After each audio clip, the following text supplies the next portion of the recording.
Fast food companies and other food processors drive down the cost of food relentlessly and force economies of scale and efficiencies, or what are called efficiencies, on farming. And I'll just give you one example.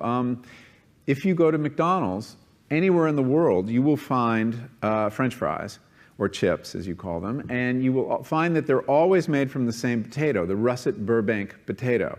This is a potato from America that's unusually long and difficult to grow, but that's what they want, because when you're McDonald's, you like those red boxes with a little bouquet of very long chips.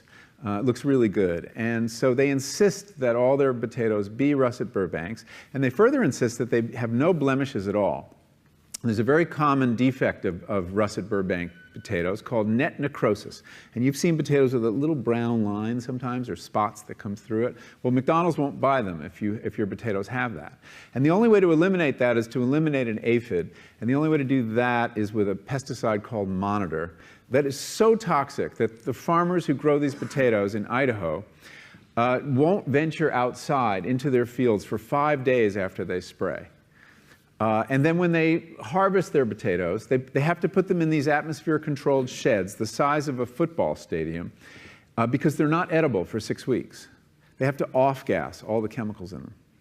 So you see, the desire for a certain kind of chip leads to a certain kind of agriculture.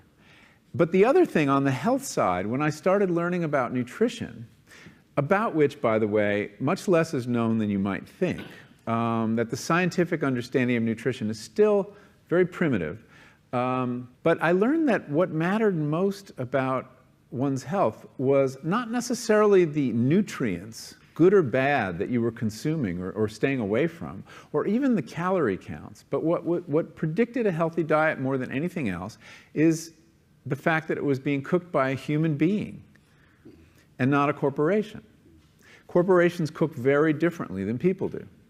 They use vast amounts of salt, fat, and sugar, much more than you would ever use in your own cooking.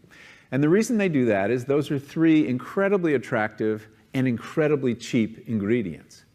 And when they're layered properly, as in a chip or various pastries and forms of junk food, they're incredibly addictive. And in fact, people in the industry, they don't talk about addiction in the food industry, even though they traffic in addiction. They talk about craveability. It's the same thing. And snackability is another term they use, which is a lovely word.